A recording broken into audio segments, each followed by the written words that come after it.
নমস্কার বন্ধুরা, সুপর্ণার হেসেলের আরও একটি নতুন রেসিপিতে আপনাদের সবাইকে জানাই অনেক অনেক স্বাগত। আজকে আমি আপনাদের সঙ্গে শেয়ার করব মেটে কষা বা মেটে চচ্চড়ির রেসিপি। এই রেসিপিটা কিন্তু দুর্দান্ত লাগে খেতে, গরম গরম ভাত, রুটি, পরোটা, লুচি সবকিছুর সাথেই কিন্তু জমে যায়। তাহলে চলুন রেসিপিটা দেখে নেওয়া যাক। আমি এখানে নিয়ে নিয়েছি 350 গ্রাম মাটন লিভার বা খাসির মেটে। মেটেটাকে এভাবেই মাঝারি সাইজের টুকরো করে বাজার থেকে কাটিয়ে এনেছি। আর আমি মেটেটাকে 4-5 বার জল বদলে বদলে খুব ভালোভাবে ধুয়ে নিয়েছি। এবার মেটেটাকে আরো ভালোভাবে পরিষ্কার করে নেওয়ার জন্য আমি এই পাত্রের মধ্যে আরো খানিকটা জল দিয়ে দিলাম। জলটা এমনভাবে দিতে হবে যাতে মেটেটা খুব ভালোভাবে ডুবে যায়। এরই সাথে সাথে আমি দিয়ে দিচ্ছি 2 টেবিল চামচ হোয়াইট ভিনিগার। তবে আপনাদের কাছে যদি ভিনিগার না থাকে সেক্ষেত্রে কিন্তু আপনারা এখানে লেবুর রসও ব্যবহার করতে পারেন।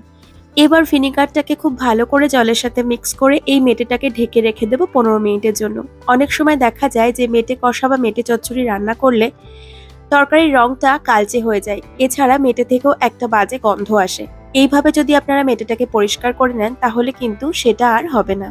আপনারা যদি খেয়াল করে থাকেন তাহলে দেখবেন যে যখন জল আর ভিনেগার অ্যাড করেছিলাম তখন কিন্তু জলটা স্বচ্ছ ছিল, আর 15 মিনিট পর দেখুন জলটা সম্পূর্ণ লালচে হয়ে গেছে। এইভাবে ভিনেগার দিয়ে কিছুক্ষণ মেটে ভিজিয়ে রাখলে মেটের মধ্যে থাকা ব্লাডগুলোও কিন্তু খুব সহজে বেরিয়ে আসে আর মেটেটা একদম পরিষ্কার হয়ে যায়। যারা শুধুমাত্র মেটেতে থাকা গন্ধের জন্য মেটে খেতে ভালোবাসেন না তারা এইভাবে মেটেটা ধুয়ে নিয়ে দেখতে পারেন, গন্ধ আর লাগবে না। দেখুন মেটেটাকে এবার আমি খুব ভালো করে আরো 2-3 বার পরিষ্কার জলে ধুয়ে নিয়েছি, তারপর একটা স্ট্রেনারের ওপর রেখে দিয়েছি। এতে করে মেটের মধ্যে থাকা এক্সট্রা জলটাও কিন্তু ঝরে যাবে। আর দেখুন মেটের মধ্যে কিন্তু কোথাও কোনো রকম ময়লা আর নেই। মেটেটাকে ভালোভাবে জল ঝরিয়ে এবার একটা মিক্সিং বোলে নিয়ে নিয়েছি, আর এর মধ্যে দিয়ে দিলাম আমি হাফ চা চামচের থেকে একটু কম হলুদ গুঁড়ো, হাফ চা চামচ শুকনো লঙ্কার গুঁড়ো, 1 চা চামচ দিয়ে দিলাম জিরে গুঁড়ো, আর 1 চা চামচ মতন দিলাম কাশ্মীরি লাল লঙ্কার গুঁড়ো। কাশ্মীরি লাল লঙ্কার গুঁড়োতে কিন্তু খুব সুন্দর একটা রং আসে। এর সঙ্গে আমি দিয়ে দিচ্ছি 3 টেবিল চামচ মতো টক দই। মেটে ম্যারিনেট করার সময় কিন্তু আমি এখানে কোনো রকম লবণ দিইনি, তো আপনারা চাইলে এখানে একটু লবণও অ্যাড করে দিতে পারেন। এবার খুব ভালো করে সবকিছুকে হাতের সাহায্যে একটু মিক্স করে নিতে হবে।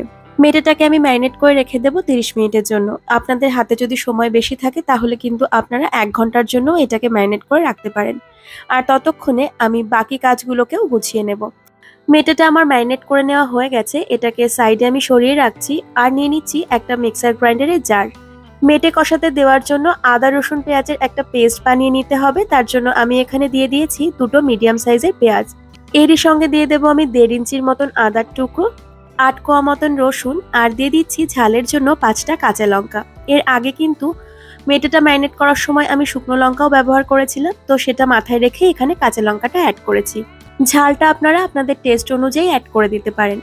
নিয়ে নিয়েছি 2টো মিডিয়াম সাইজের আলু, আর আলুটাকেও কিন্তু মেটের মতনই টুকরো টুকরো করে কেটে রেখেছি। তবে আপনারা চাইলে আলু ছাড়াও এই রান্নাটা করতে পারেন। এবার একটা কড়াই গরম করে তার মধ্যে দিয়ে দিলাম আমি 4 টেবিল চামচ মতন সর্ষের তেল।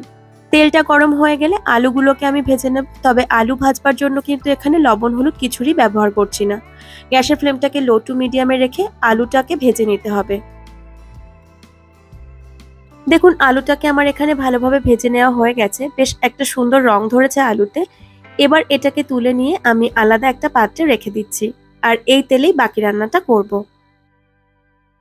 দিয়ে দিচ্ছি ছোট ছোট 3টে তেজপাতা, 1 টুকরো দারচিনি, এর সঙ্গে দিয়ে দেব 2টো এলাচ, 3 টুকরো লবঙ্গ আর কয়েকটা গোটা গোলমরিচ।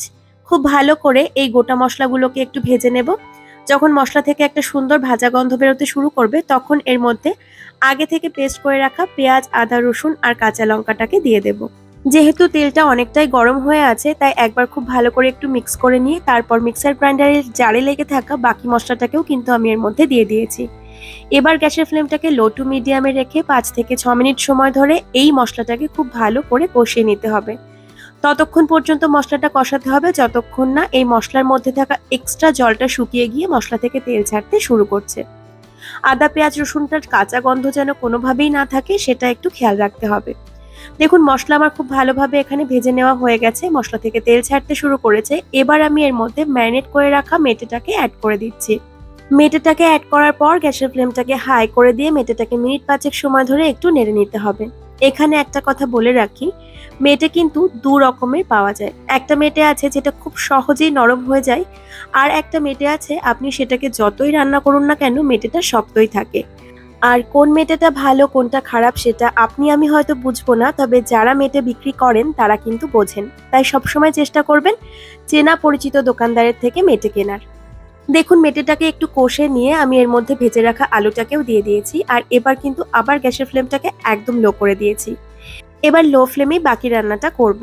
আমি এখানে স্বাদমতো লবণ অ্যাড করে দিলাম, যেহেতু আমি আলু ভাজার সময় লবণ ব্যবহার করিনি আর মেটেটা ম্যারিনেট করার সময়ও লবণ ব্যবহার করিনি, তাই আন্দাজ মতন যতটুকু লবণ প্রয়োজন সেইভাবেই কিন্তু আমি এখানে সম্পূর্ণ লবণটা অ্যাড করে দিয়েছি। এবার খুব ভালোভাবে নেড়েচেড়ে মেটেটাকে কষিয়ে নিতে হবে। আমি গ্যাসের ফ্লেমটাকে লোতে রেখেই একটু ঢাকা দিয়ে দিয়ে মেটেটাকে কষিয়ে নেব। এভাবে ঢাকা দিয়ে দিয়ে মেটেটা কষালে খেতে যেমন ভালো হয় তেমন কিন্তু তাড়াতাড়ি মেটেটা সেদ্ধ হয়ে যায়। এই ধরুন মিনিট দুয়েক একটু ঢাকা দিয়ে রাখবো, তারপর আবার একটু নেড়ে নেব, আবার ঢাকা দিয়ে রাখবো। এইভাবে 5 থেকে 6 মিনিট মতন সময় ধরে খুব ভালো করে মেটেটাকে কষিয়ে নিতে হবে। দেখুন মেটেটা আমার খুব ভালোভাবে কষিয়ে নেওয়া হয়ে গেছে আর মেটে থেকে কিন্তু তেল ছাড়তেও শুরু করেছে। এবার আমি এর মধ্যে অ্যাড করে দেব পর্যাপ্ত পরিমাণে উষ্ণ গরম জল। ঠান্ডা জল কিন্তু কোনোভাবেই ব্যবহার করা যাবে না, উষ্ণ গরম জলই ব্যবহার করতে হবে। এতে করে মেটে কষাটা খেতে যেমন ভালো হবে তেমন মেটেটা খুব ভালোভাবে সেদ্ধও হবে। দেখুন আমি এখানে অনেক বেশি জল ব্যবহার করিনি, যেহেতু আমি মেটে কষা বানাচ্ছি তাই জলের পরিমাণটা কিন্তু কমই রেখেছি। আপনারা যদি একটু গ্রেভি বেশি রাখতে চান তাহলে জলের পরিমাণটা একটু বাড়িয়ে দিতে পারেন। আর মটনের মতন মেটে সেদ্ধ হতে কিন্তু অনেক বেশি সময় লাগে না, তাই অনেক বেশি জল অ্যাড করার কোনো প্রয়োজন নেই। আমি এটাকে এবার ঢাকা দিয়ে দিচ্ছি আর ঢাকা দিয়ে মিনিট 15 সময়ের জন্য লো ফ্লেমে একটু রান্না করে নেব। দেখুন মেটে থেকে তেল ছেড়ে দিয়েছে আর আলু মেটে কিন্তু খুব ভালোভাবে সেদ্ধও হয়ে গেছে। মেটে অনেক বেশি সময় ধরে ফোটালে আবার শীতে হয়ে যাওয়ার চান্স থাকে, তাই একটু চেক করে নেবেন। যদি দেখেন মেটে সেদ্ধ হয়ে গেছে তাহলে গ্যাসের ফ্লেমটাকে বন্ধ করে দেবেন।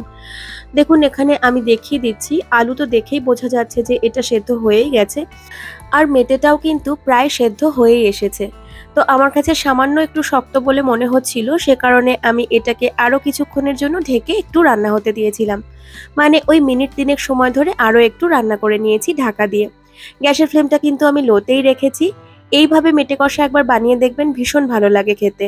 এবার আমি এর মধ্যে অ্যাড করে দেব গরম মশলা গুঁড়ো। আমি 1/4 চা চামচের থেকে সামান্য একটু বেশি গরম মশলা গুঁড়ো ব্যবহার করেছি। গরম মশলা যেহেতু গোটাও ব্যবহার করেছিলাম আর এই গরম মশলা গুঁড়োটা আমার নিজে হাতে বাড়িতে বানানো, এর ফ্লেভারটা ভীষণই স্ট্রং, সেজন্য আমি অল্পই ব্যবহার করলাম। এবার খুব ভালো করে মিক্স করে নিয়ে কিছুক্ষণ স্ট্যান্ডিং টাইমে রেখে এটাকে গরম গরম পরিবেশন করতে হবে। ভাত, রুটি, পরোটা যেকোনো কিছুর সঙ্গে সার্ভ করতে পারেন, খেতে ভীষণ ভালো লাগে। আমার আজকের রেসিপি আপনাদের কেমন লেগেছে সেটা জানাতে ভুলবেন না। ভালো লাগলে অবশ্যই একটা লাইক করে দেবেন আর চ্যানেলের নতুন বন্ধু হয়ে থাকলে চ্যানেলটি সাবস্ক্রাইব করার জন্য অনুরোধ রইল। পাশে থাকা বেল আইকনটাকে অবশ্যই প্রেস করে দেবেন, তাতে করে যখনই আমি নতুন কোনো রেসিপি শেয়ার করব সেটা সবার আগে আপনার কাছে পৌঁছে যাবে। ভিডিওটি শেষ পর্যন্ত দেখার জন্য ধন্যবাদ।